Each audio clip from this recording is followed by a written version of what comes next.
What's up, guys? Welcome back to my channel, the #1 place for entrepreneurs, where I give you the keys you need to succeed. Today we are going to get deep. We're going to get personal. We're going to talk about the 5 biggest mistakes that I have made in business.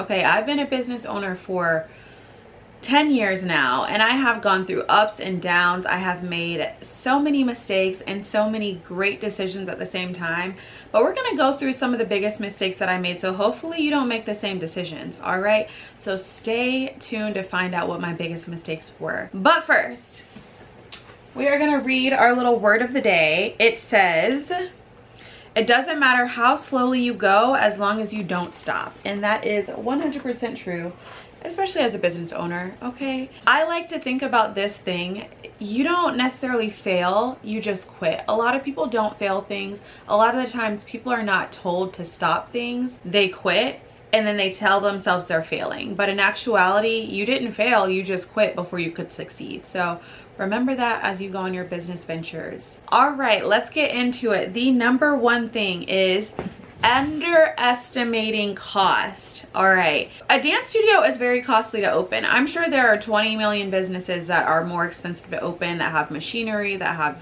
huge software programs. In actuality, dance studios don't have a lot of equipment you need in comparison to things like a gymnastics center or something like that, but there are still a lot of costs associated with opening a business. For instance, I'll tell you guys 2 of the biggest costly, not mistakes, but things that I didn't properly account for would be deposits for utilities. When you're opening a brick and mortar business, the utility deposit is not comparable to your home utility deposit, okay? Those deposits are a couple $100s.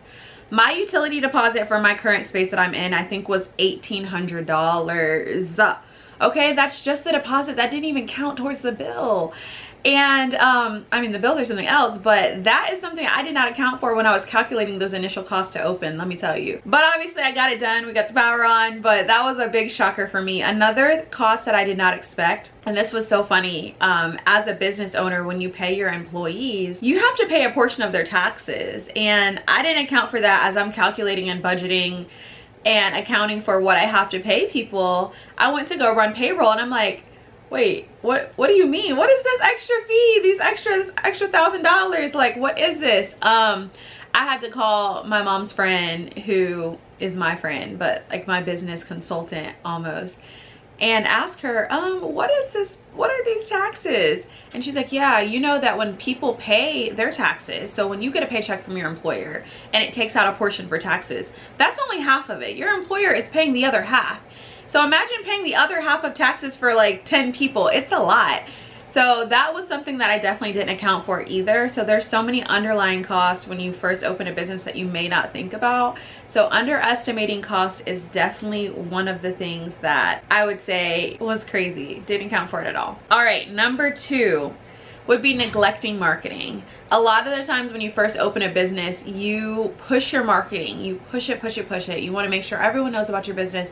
Grand opening, new studio, new business coming, and then you fall off.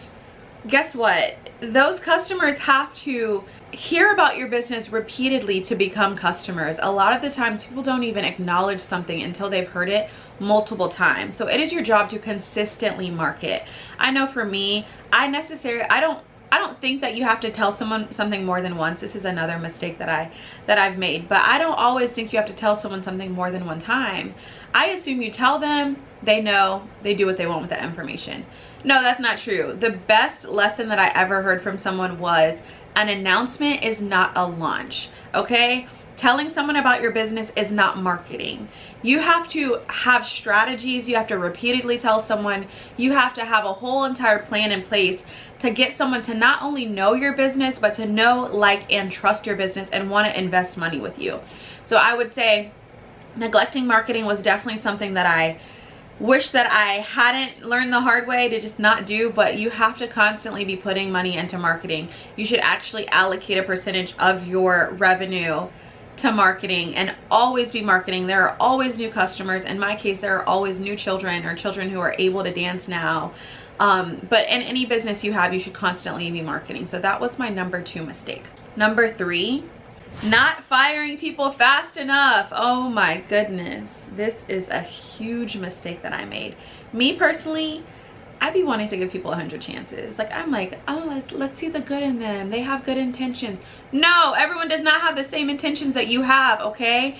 I definitely made a mistake by not firing people fast enough. When I see little things, I usually take note of it and don't take action on it, and that has come back to bite me a couple of times. In a couple of instances, one instance in particular, I was not firing someone fast enough because I was trying to give them a chance. I ended up losing clients because they were not satisfied with the level of dance education that they were receiving.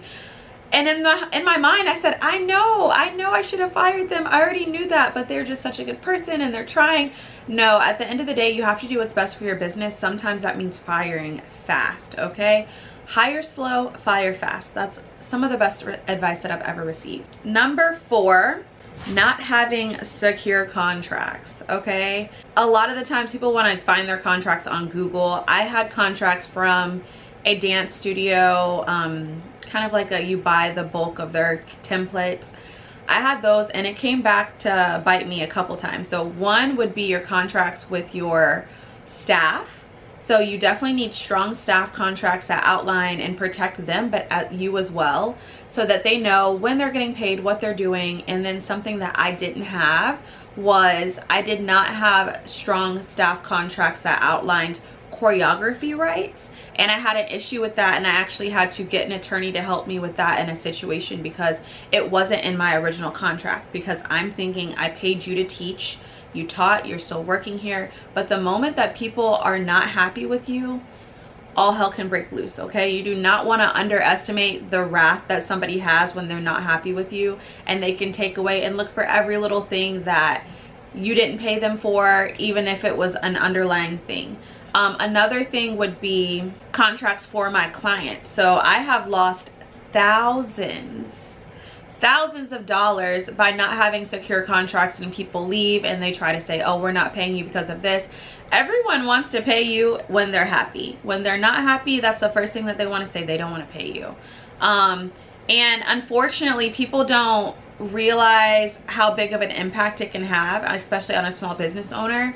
So having those contracts in place is something that I definitely would recommend. No matter what line of business you're in, you need to make sure that you have secure client contracts and you have secure staff contracts as well. All right, the last thing would be listening to too many people. I am an information junkie. I am constantly ingesting information. I'm constantly trying to make myself better in almost every area of my life. If I can relay it in a different way, it would be similar to me listening to, you should do the keto diet, and you should do this fast, and you should do intermittent fasting, and you should do cardio only. There's so many different avenues that you can do to achieve your goals and workout and weight loss and working out.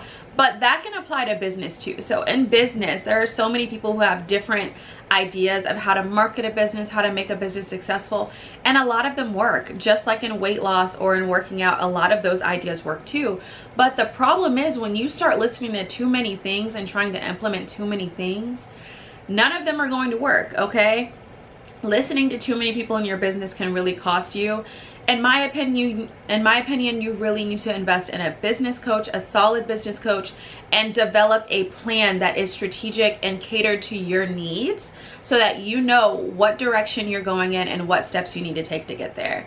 Because listening to too many people has caused me to sway in my decisions and how I implement and have my program, and it's almost cost me a lot. So I would say my 5th biggest mistake is listening to too many people. Invest in a business coach, and luckily I'm available. You can visit www.asiaonline.com. I have one-on-one business coaching, and I have a course called Passion to Profit where I walk you through how to take your passion and turn it into a profitable business. All right, guys, that's it for this week. Let me know if you've made any of these mistakes in your business. Have a great day and a successful life. I will see you next time.